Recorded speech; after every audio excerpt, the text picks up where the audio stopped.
নমস্কাৰ মৰমৰ ছাত্ৰ ছাত্ৰীসকল তোমালোক সকলোকে আজিৰ অনলাইন ক্লাছলৈ স্বাগতম জনাইছো কোভিড মহামাৰীৰ বাবে আমি যি বিদ্যালয়ৰ পৰিৱেশৰ পৰা আঁতৰি থাকিবলগীয়া হৈছে তোমালোকে ঘৰতে নিজেই পঢ়া-শুনা কৰিবলগীয়া হৈছে তোমালোকৰ এই পঢ়া-শুনাত কিছু সহায় হ'ব বুলি আজিৰ এই অনলাইন ক্লাছটো তোমালোকৰ বাবে আগবঢ়াইছো আজি অষ্টম শ্ৰেণীৰ গণিত বিষয়ৰ পাঠ্যপুথিৰ তৃতীয় পাঠ চতুৰ্ভুজৰ বিষয়ে কিছু আলোচনা কৰিবলৈ আগবঢ়াইছো তাৰ আগতে তোমালোকক মই মোৰ পৰিচয়টো দিব বিচাৰিছো মোৰ নাম জুৰি সিং মই চিচিবৰ্গ মজলীয়া বিদ্যালয়ৰ বিজ্ঞান শিক্ষয়িত্ৰী আহাচোন আজি তোমালোকৰ এই চতুৰ্ভুজৰ বিষয়ে যি আলোচনা আছে হেয়া আগবাঢ়ো ছাত্ৰ-ছাত্ৰীসকল তোমালোকে আগৰ শ্ৰেণীত বিভিন্ন ধৰণৰ জ্যামিতিক আকৃতিবিলাকৰ বিষয়ে পঢ়ি আহিছা তোমালোকে ত্ৰিভুজৰ বিষয়ে জানা ত্ৰিভুজৰ তিনিডাল বাহু আৰু তিনিটা কোণ থাকে আমি এই অধ্যায়ত তিনিটা বা তাতোতকৈ বেছি সংখ্যক বাহু থকা কিছুমান বন্ধ আকৃতিৰ বিষয়ে আলোচনা কৰিম সসীম সংখ্যক ৰেখাখণ্ডৰে গঠিত এটা সৰল বন্ধ চিত্ৰক বহুভুজ বোলা হয় অৰ্থাৎ হিসাব কৰিব পৰা সংখ্যক ৰেখাখণ্ডৰে গঠিত হ'ব লাগিব বহুভুজ হ'বলৈ আৰু এটা সমতলীয় আৰু বন্ধ চিত্ৰ হ'ব লাগিব এতিয়া চিত্ৰ 1 চিত্ৰ 2 চিত্ৰ 3 চিত্ৰ 4 আৰু চিত্ৰ 5ত তোমালোকৰ বাবে কিছুমান বহুভুজৰ চিত্ৰ মই দেখুৱাইছো এইবিলাক হৈছে একোটা বহুভুজৰ উদাহৰণ এতিয়া তোমালোকে চিন্তা কৰাচোন কিছুমান চিত্ৰ তোমালোকে দেখিবলৈ পাইছা ইয়াত তাৰ ভিতৰত কোনবিলাক বহুভুজ হয় আৰু কোনবিলাক বহুভুজ নহয় চিত্ৰ 1ত তোমালোকে মন কৰা ইয়াত চাৰিডাল বাহুৰে গঠিত এটা বন্ধ চিত্ৰ তোমালোকে দেখিবলৈ পাবা চিত্ৰটো এখন সমতলতে অৱস্থিত আৰু ই এটা বহুভুজ হয় আনহাতে চিত্ৰ 2 একেখন সমতলতে অৱস্থিত এটা চিত্ৰ হয় যদিও ই কিন্তু বন্ধ নহয় গতিকে ই এটা বহুভুজ নহয় চিত্ৰ 3ত পাঁচডাল বাহুৰে গঠিত এটা বহুভুজৰ চিত্ৰ তোমালোকে দেখিবলৈ পাইছা ই একেখন সমতলতে অৱস্থিত এটা বন্ধ চিত্ৰ গতিকে ই এটা বহুভুজ হয় আনহাতে চিত্ৰ 4 কিছুমান ৰেখাখণ্ডৰে গঠিত এটা চিত্ৰ তোমালোকে দেখিবলৈ পাইছা ই একেখন সমতলতে অৱস্থিত যদিও ই বন্ধ নহয় গতিকে চিত্ৰ 4 এটা বহুভুজ নহয় চিত্ৰ 5টো তোমালোকে ভালদৰে মন কৰা ই এটা বন্ধ আকৃতি একেখন সমতলতে অৱস্থিত চিত্ৰ কিন্তু ই কিছুমান সৰল ৰেখাখণ্ডৰে গঠিত নহয় ই কিছুমান বক্ৰ ৰেখাৰেহে গঠিত হৈছে গতিকে ই বহুভুজ নহয় চিত্ৰ 6 কিছুমান ৰেখাখণ্ডৰে গঠিত এটা বন্ধ আকৃতি আৰু ই একেখন সমতলত আছে গতিকে ই এটা বহুভুজ হয় বহুভুজৰ বাহু আৰু শীৰ্ষবিন্দুৰ সংখ্যাৰ ওপৰত নিৰ্ভৰ কৰি বহুভুজবিলাকক কিছুমান নামেৰে নামকৰণ কৰা হৈছে তোমালোকক মই এখন তালিকাৰ সহায়ত দেখুৱাবলৈ চেষ্টা কৰিছো তোমালোকে ভালদৰে মন কৰাচোন এটা বহুভুজৰ যদিহে বাহু আৰু শীৰ্ষবিন্দুৰ সংখ্যা 3 হয় তেনেহলে তাৰ নাম দিয়া হৈছে ত্ৰিভুজ ত্ৰি অৰ্থাৎ তিনিডাল ভুজ অৰ্থাৎ বাহু যাৰ তিনিডাল বাহু আছে ই হৈছে ত্ৰিভুজ চিত্ৰত তোমালোকে তিনিডাল বাহুৰে আগুৰা এটা বন্ধ চিত্ৰ দেখিবলৈ পাইছা ই হৈছে এটা ত্ৰিভুজৰ চিত্ৰ বাহু বা শীৰ্ষবিন্দুৰ সংখ্যা 4 হলে ইয়াৰ নাম দিয়া হৈছে চতুৰ্ভুজ চতু অৰ্থাৎ 4 আৰু ভুজ মানে হৈছে বাহু চিত্ৰত তোমালোকে চাৰিডাল বাহুৰে আগুৰা এটা বন্ধ চিত্ৰ দেখিবলৈ পাইছা আৰু আজি আমাৰ এই অধ্যায়ৰ মূল আলোচনা কৰিবলগীয়া বিষয়বস্তুটো আছিল চতুৰ্ভুজ পাঁচডাল বাহু বা পাঁচটা শীৰ্ষবিন্দুৰে গঠিত বহুভুজবিলাকক নাম দিয়া হৈছে পঞ্চভুজ আৰু চিত্ৰত তোমালোকে এটা পঞ্চভুজ দেখিবলৈ পাইছা পাঁচটা বাহুৰে আগুৰা এটা বন্ধ ক্ষেত্ৰ ঠিক একেদৰে 6ডাল বাহু আৰু 6টা শীৰ্ষবিন্দু থাকিলে তাক কোৱা হয় খৰভুজ 7ডাল থাকিলে সপ্তভুজ আৰু 8ডাল বাহু থাকিলে অষ্টভুজ বুলি কোৱা হয় ঠিক একেদৰে আমি আগবাঢ়ি গৈ থাকিলে 9ডাল বাহু থাকিলে নৱভুজ আৰু 10ডাল বাহু থাকিলে দশভুজ এনেদৰে আমি আগবাঢ়ি গৈ থাকিব পাৰোঁ এতিয়া আমি জানিব লাগে বহুভুজৰ সন্নিহিত বাহু আৰু সন্নিহিত কোণ মানে কি তোমালোকে ইতিমধ্যে বাহু কি কোণ কি চিনি পোৱা কিন্তু তোমালোকে হয়তো সন্নিহিত বাহু মানে কি নাজানিব পাৰা সন্নিহিত কোণ মানে কি নাজানিব পাৰা এতিয়া তোমালোকে কাষত এটা চিত্ৰ দেখিবলৈ পাইছা ABCD এটা বহুভুজৰ চিত্ৰ এটা বহুভুজৰ এটা বাহু য'ত শেষ হয় তাৰ পৰা আন এটা বাহু আকৌ আৰম্ভ হয় যেনেদৰে তোমালোকে চিত্ৰটো দেখিবলৈ পাইছা AB এডাল বাহু আৰু এই AB বাহুডাল B বিন্দুত শেষ হৈছে আৰু ইয়াৰ লগে লগে B বিন্দুৰ পৰা আকৌ এডাল বাহু আৰম্ভ হৈছে এডাল হৈছে BC এনেকুৱা ধৰণৰ বাহু যদি থাকে দুইডাল একেলগে লগ লাগি থকা তেতিয়া হলে তেনে ধৰণৰ বাহুবিলাকক কোৱা হয় সন্নিহিত বাহু অৰ্থাৎ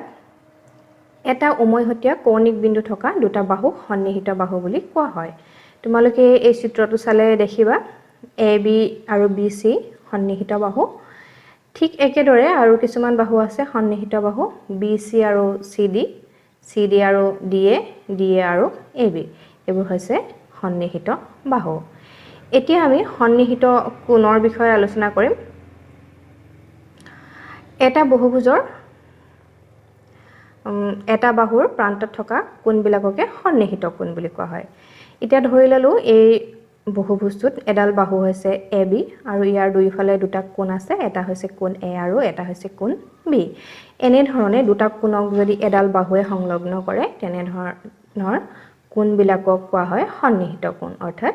এটা উমৈহতীয়া বাহু থকা দুটা কোণক সন্নিহিত কোণ বোলা হয় কাষৰ চিত্ৰ কোণ A আৰু কোণ B সন্নিহিত কোণ ঠিক একেদৰে কোণ B আৰু কোণ C আৰু কোণ D আৰু কোণ A হৈছে সন্নিহিত কোণ ইয়াৰ পিছত আমি জানিব লাগিব বহুভুজৰ কৰ্ণ মানে কি বহুভুজৰ সন্নিহিত নোহোৱা দুটা শীৰ্ষবিন্দুক সংযোগ কৰিলে পোৱা ৰেখাখণ্ডবোৰেই হৈছে বহুভুজৰ কৰ্ণ এতিয়া ইয়াত তোমালোকে দুটা চিত্ৰ দেখিবলৈ পাইছা এটা হল ABCD এটা বহুভুজ আৰু ABCD বহুভুজৰ শীৰ্ষবিন্দু 4টা আছে ক্ৰমান্বয়ে A B C আৰু D এতিয়া A বিন্দুৰ সন্নিহিত নোহোৱা এটা শীৰ্ষবিন্দু আছে আৰু হি হৈছে C এতিয়া আমি A আৰু C সংযোগ কৰিলো ঠিক একেদৰে B শীৰ্ষবিন্দুৰ সন্নিহিত নোহোৱা এটা কোণ আছে আৰু সেই কোণটো হৈছে কোণ D এটা শীৰ্ষবিন্দু আছে আৰু শীৰ্ষবিন্দুটো হৈছে D শীৰ্ষবিন্দু এতিয়া আমি B শীৰ্ষবিন্দু আৰু D শীৰ্ষবিন্দু সংযোগ কৰিলো এতিয়া আমি AC আৰু BD ৰেখাখণ্ড দুডাল পালো এই AC আৰু BD হৈছে ABCD বহুভুজটোৰ কৰ্ণ ঠিক একেদৰে আৰু এটা চিত্ৰ তোমালোকে দেখিছা ABCDE এটা বহুভুজ আৰু ইয়াৰ 5টা শীৰ্ষবিন্দু আছে A B C D আৰু E এতিয়া প্ৰত্যেকটো শীৰ্ষবিন্দুৰ পৰা ইয়াৰ সন্নিহিত নোহোৱা শীৰ্ষবিন্দুক সংযোগ কৰিলে যি ৰেখাখণ্ড পোৱা যাব হিয়ে হৈছে বহুভুজটোৰ কৰ্ণ অৰ্থাৎ ইয়াৰ সন্নিহিত নোহোৱা শীৰ্ষবিন্দু D আৰু C অৰ্থাৎ A আৰু D সংযোগ কৰিলো A আৰু C সংযোগ কৰিলো ঠিক একেদৰে B ৰ সন্নিহিত নোহোৱা শীৰ্ষবিন্দু আছে E আৰু D গতিকে E আৰু B সংযোগ কৰিলো D আৰু B সংযোগ কৰিলো এনে ধৰণে সন্নিহিত নোহোৱা শীৰ্ষবিন্দুবিলাকক সংযোগ কৰিলে আমি যিবিলাক ৰেখাখণ্ড পাইছো সেই ৰেখাখণ্ডবোৰে হৈছে বহুভুজবোৰৰ কৰ্ণ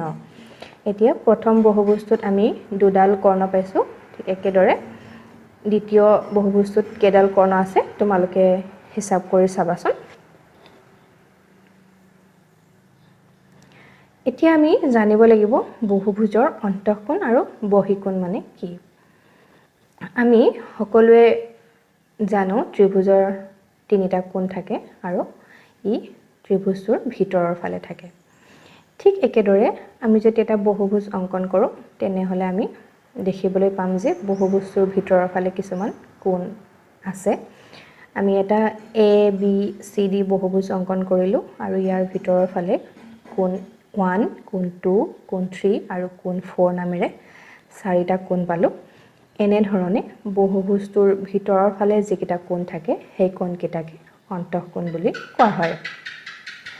আনহাতে যদিহে আমি ইয়াৰ প্ৰত্যেকটো বাহু অলপ আগবঢ়াই দিওঁ অৰ্থাৎ এ বি বাহু বিৰ ফালে আগবঢ়াই দিলো বি সি বাহু সিৰ ফালে আগবঢ়াই দিলো সি ডি বাহু ডিৰ ফালে আৰু ডি এ বাহু এৰ ফালে যদি আগবঢ়াই দিওঁ আমি তেনেহলে বহুভুজটোৰ বাহিৰৰ ফালেও কিছুমান কোণ উৎপন্ন হোৱা আমি দেখা পালো যেনে কোণ 5 কোণ 6 কোণ 7 আৰু কোণ 8 এনে ধৰণে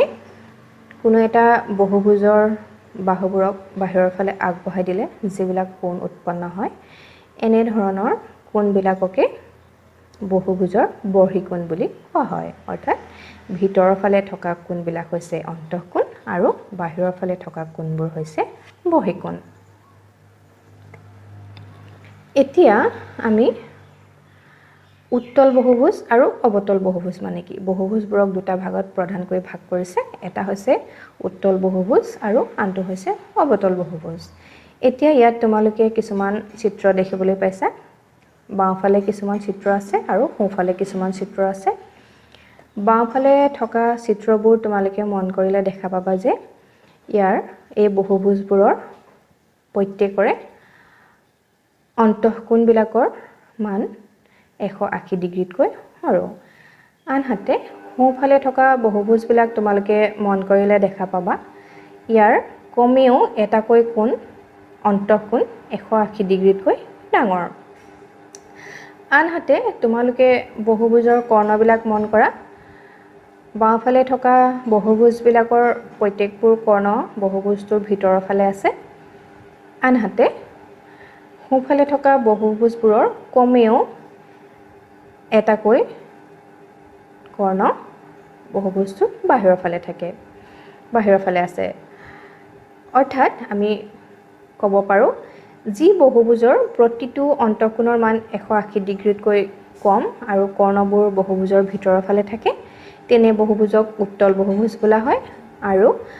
যি বহুভুজৰ কমেও এটা অন্তঃকোণৰ মান 180 ডিগ্ৰীতকৈ বেছি হয় আৰু কমেও এডাল কৰ্ণ বাহিৰৰ ফালে থাকে তেনে বহুভুজক অবতল বহুভুজ বোলা হয় অৰ্থাৎ চিত্ৰত দেখা পোৱা বহুভুজবোৰৰ বাওঁফালে আমি যিবোৰ বহুভুজ দেখা পালো সেইবোৰ হৈছে উত্তল বহুভুজ আৰু সোঁফালে যিবিলাক বহুভুজ আছে সেইবোৰ হৈছে অবতল বহুভুজৰ কিছুমান উদাহৰণ এতিয়া উত্তল বহুভুজবোৰকে আকৌ দুটা ভাগত বিভক্ত কৰিছে এটা হৈছে সূক্ষ্ম বহুভুজ আৰু আনটো হৈছে বিষম বহুভুজ বিষমবাহু বহুভুজ এতিয়া তোমালোকে চিত্ৰবোৰ চালে হয়তো বুজি পাবা প্ৰথমতে চোৱাচোন সূক্ষ্ম বহুভুজৰ চিত্ৰকেইটা প্ৰথমতে এটা ত্ৰিভুজ আছে ত্ৰিভুজটোৰ প্ৰত্যেকটো বাহু সমান আৰু প্ৰতিটো কোণ সমান আৰু তলত তোমালোকে এটা চতুৰ্ভুজ দেখিছা এই চতুৰ্ভুজটোৰ চাৰিওডাল কৰ্ণ সমান আৰু ইয়াৰ চাৰিওটা কোণ সমান গতিকে যদিহে বহুভুজৰ আটাইকেইটা বাহু আৰু আটাইকেইটা কোণ সমান হয় তেনেহলে তেনে ধৰণৰ বহুভুজবোৰক সূক্ষ্ম বহুভুজ বুলি কোৱা হয় আনহাতে বিষমবাহু বহুভুজৰ কৰ্ণবোৰ বেলেগ বেলেগ হয় আৰু বাহুবোৰৰ দিশ বেলেগ বেলেগ হয় আৰু ইহঁতৰ কোণবিলাকৰ মানো বেলেগ বেলেগ হয় তোমালোকে ইয়াত দেখিবলৈ পাইছা তিনিটা ছবি আছে এটা হৈছে চতুৰ্ভুজ এটা হৈছে খৰভুজ আৰু এটা হৈছে ত্ৰিভুজ প্ৰত্যেকটোতে ইহঁতৰ বাহুবিলাকৰ মান বেলেগ বেলেগ আৰু ইহঁতৰ কোণবিলাকৰ মানো বেলেগ বেলেগ গতিকে যি বহুভুজৰ কোণ আৰু প্ৰত্যেকটো কোণ সমান হয় আৰু বাহুবোৰ সমান হয় তেনে ধৰণৰ বহুভুজক সূক্ষ্ম বহুভুজ বুলি কোৱা আনহাতে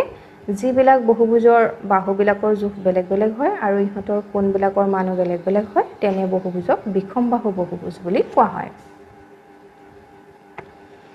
এতিয়া আমি বহুভুজৰ অন্তঃকোণৰ জোখৰ সমষ্টিৰ বিষয়ে আলোচনা কৰিম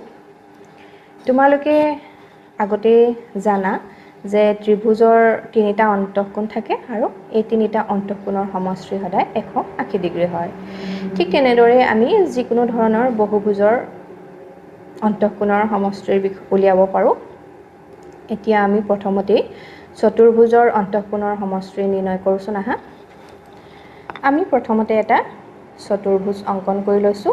A B C D এতিয়া এই চতুৰ্ভুজৰ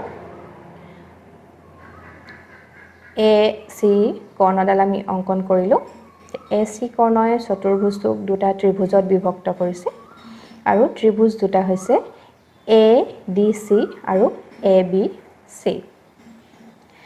এতিয়া তোমালোকে মন কৰা আমি যেহেতু ইয়াত দুটা ত্ৰিভুজ পালো গতিকে আমি জানো ত্ৰিভুজৰ অন্তঃকোণৰ মানৰ সমষ্টি 180 ডিগ্ৰী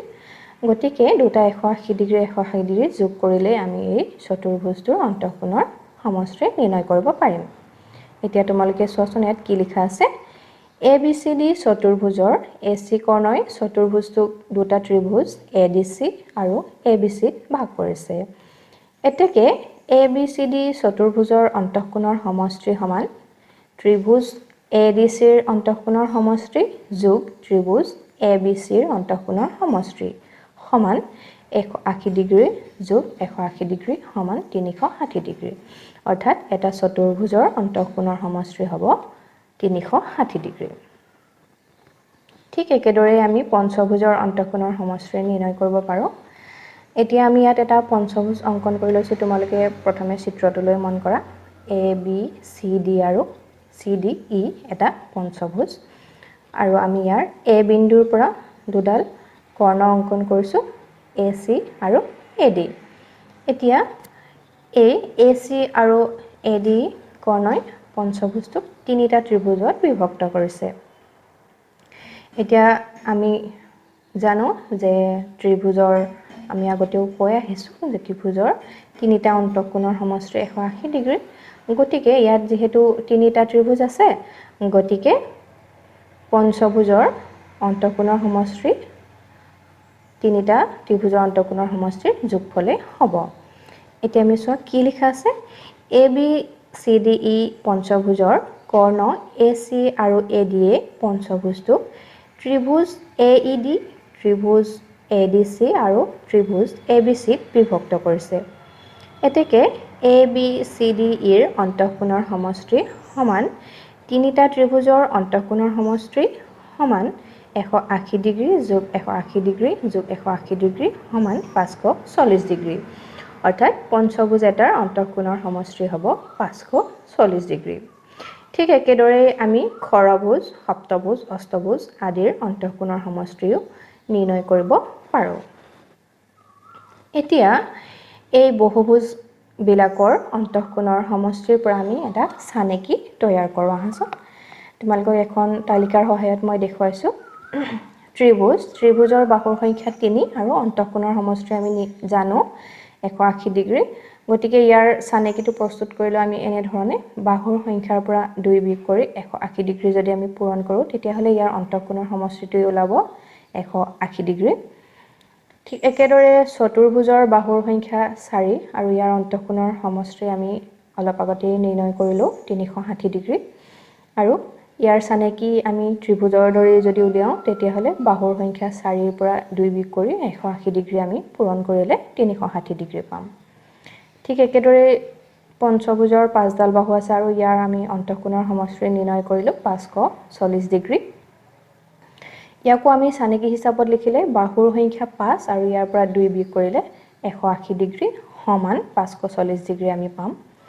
ঠিক তেনেদৰে খৰভুজ সপ্তভুজ অষ্টভুজ আৰু এনেদৰে গৈ n বাহু বিশিষ্ট এটা বহুভুজৰ যদি আমি অন্তঃকোণৰ সমষ্টি নিৰ্ণয় কৰিব লাগে তেতিয়া হলে আমি পাম বাহুৰ সংখ্যা n - 2 * 180 ডিগ্ৰী n টো এটা চলক হয় ইয়াৰ মান যিকোনো হ'ব পাৰে এতিয়া ইয়াকে আমি অলপ বেলেগ ধৰণে লিখিব পাৰো n - 2 * 180 টোক আমি 2 * 90 ডিগ্ৰী বুলি লিখিলো সমান 2n - 4 * 90 ডিগ্ৰী এতিয়া তোমালোকে এই চানেকিৰ সহায়ত অৰ্থাৎ এই আমি সূত্ৰ বুলি ক'ব পাৰোঁ, ফৰ্মুলা বুলি ক'ব পাৰোঁ। এই সূত্ৰৰ সহায়ত যিকোনো বাহু বিশিষ্ট এটা বহুভুজ যদি তোমালোকক দিয়ে তেতিয়াহ'লে তোমালোকে ইয়াৰ অন্তঃকোণৰ সমষ্টি নিৰ্ণয় কৰিব পাৰিবা। এন হৈছে এটা চলক। এনৰ ঠাইত আমাক যদি কয় 8টা বাহু বিশিষ্ট এটা বহুভুজৰ তোমালোকক যদি অন্তঃকোণৰ সমষ্টি নিৰ্ণয় কৰিব দিয়ে তেতিয়াহ'লে তোমালোকে কি কৰিব লাগিব? এনৰ ঠাইত 8 লিখিব লাগিব। তেতিয়া চানেকিটোত বহুৱাই দিলে তোমালোকে 8টা বাহু বিশিষ্ট এটা বহুভুজৰ অন্তঃকোণৰ সমষ্টি নিৰ্ণয় কৰিব পাৰিবা। এতিয়া তোমালোকে এটা কথা ইয়াতে মনত ৰাখিবা, যদি বহুভুজটো সুষম হয়, যদি তোমালোকক যিটো বহুভুজৰ অন্তঃকোণৰ সমষ্টি দিছে বা উলিয়াবলৈ দিছে যদি বহুভুজটো সুষম হয় তেন্তে ইয়াৰ প্ৰতিটো অন্তঃকোণৰ মানো আমি নিৰ্ণয় কৰিব পাৰিম আৰু ইয়াৰ প্ৰতিটো অন্তঃকোণৰ মান হ'ব 2n - 4 ডিভাইডেড বাই n ইনটু 90 ডিগ্ৰী। অৰ্থাৎ আমাৰ n বাহু বিশিষ্ট বহুভুজটোৰ অন্তঃকোণৰ সমষ্টিক আমি nৰে ডিভাইড কৰিলে আমি ইয়াৰ প্ৰতিটো অন্তঃকোণৰ মানো নিৰ্ণয় কৰিব পাৰোঁ। এতিয়া তোমালোকৰ এই অধ্যায়ত আৰু কিছুমান থাকি গ'ল, যেনে বহুভুজৰ বহিকোণৰ মান কেনেকৈ নিৰ্ণয় কৰিব লাগে, কিন্তু আমি এইখিনি পিছৰ ক্লাছত শিকিম। গতিকে আমি আজি কি কি শিকিলোঁ চাই লওঁ আহাচোন। সসীম সংখ্যক ৰেখাখণ্ডৰে গঠিত এটা সৰল বন্ধ সমতলীয় চিত্ৰক বহুভুজ বোলে। সন্নিহিত নোহোৱা দুটা শীৰ্ষবিন্দুক সংযোগ কৰিলে পোৱা ৰেখাখণ্ডবোৰে হৈছে বহুভুজৰ কৰ্ণ। উত্তল বহুভুজবোৰক দুটা ভাগত ভাগ কৰা হৈছে, সুষম আৰু বিষমবাহু বহুভুজ। আৰু n বাহু বিশিষ্ট বহুভুজৰ অন্তঃকোণৰ সমষ্টি সমান 2n - 4 ইনটু 180 ডিগ্ৰী। ঠিক আছে, আজিৰ ক্লাছটো ইমানতে সামৰণি মাৰিছোঁ। তোমালোকে আজি আমি যিখিনি চতুৰ্ভুজৰ বিষয়ে আৰু বহুভুজৰ বিষয়ে আলোচনা কৰিলোঁ তোমালোকে এবাৰ ঘৰত তোমালোকৰ যি পাঠ্যপুথি আছে সেই পাঠ্যপুথিখন চাই এবাৰ ঘৰত প্ৰেক্টিছ কৰিবা। আশা কৰিছোঁ সকলোৱে কিছু হ'লেও বুজিবলৈ পাৰিছা। ধন্যবাদ।